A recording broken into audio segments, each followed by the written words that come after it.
Once there was a man who was married to a lady called Elvira, and Elvira had a golden arm.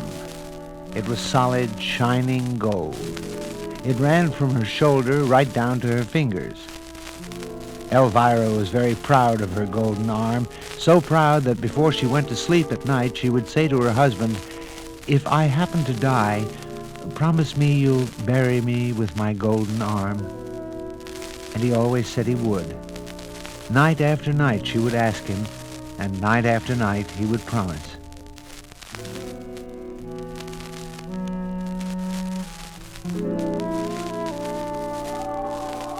And one night, Elvira died. And the husband buried her just as he had promised, with her golden arm.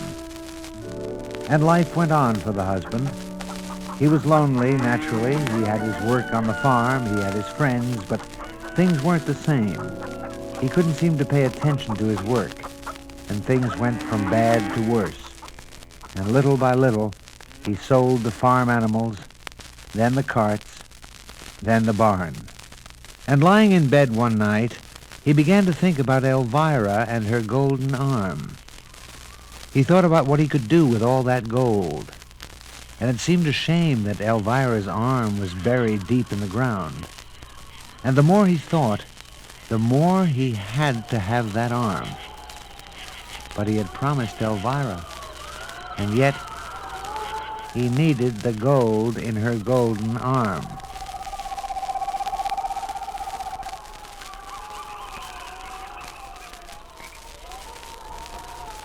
At midnight, he got out of bed, dressed in his warmest clothes because it was bitter cold outside.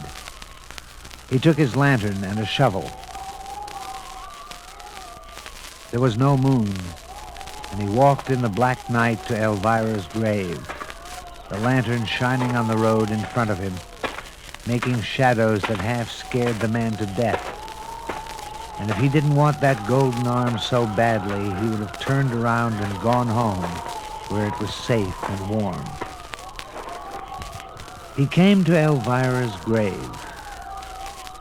The ground was hard because of the cold, but he dug and he dug. The hole got deeper and deeper. The night became colder and colder. And he finally reached Elvira's coffin.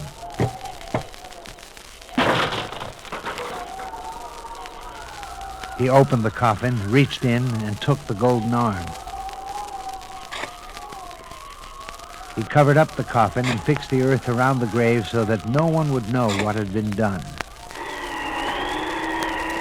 It began to snow and hail, and the wind got louder and louder as the man started back for home with the golden arm under his coat.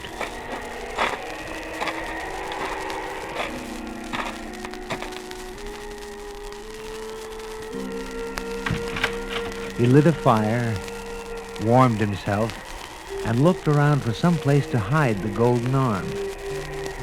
The only place that was safe, he thought, was under the covers of his bed.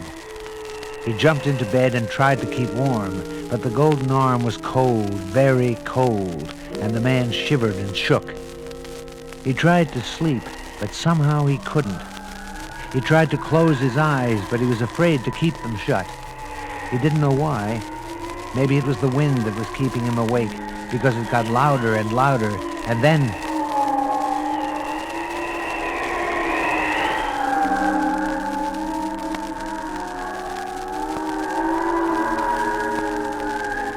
he heard a voice in the wind.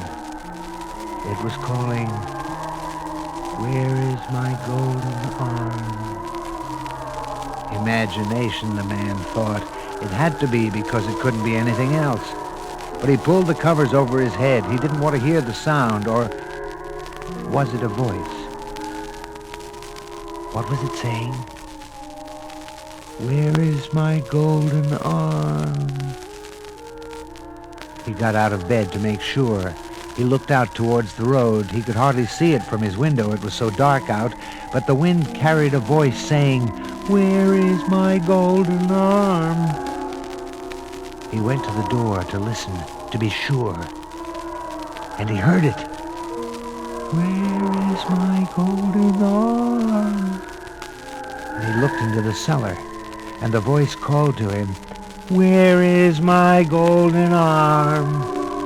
And the man shook and shivered, and to be safe he went back to bed, and he still heard the voice coming from all around him, from the windows, under the door, under the bed, from the closet, and it cried and called and howled, "Where is my golden arm?" And then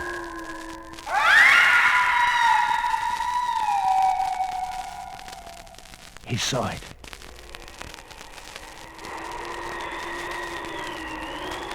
"Where is my golden arm?" At the foot of his bed. And it jumped right at him. "You've got it!"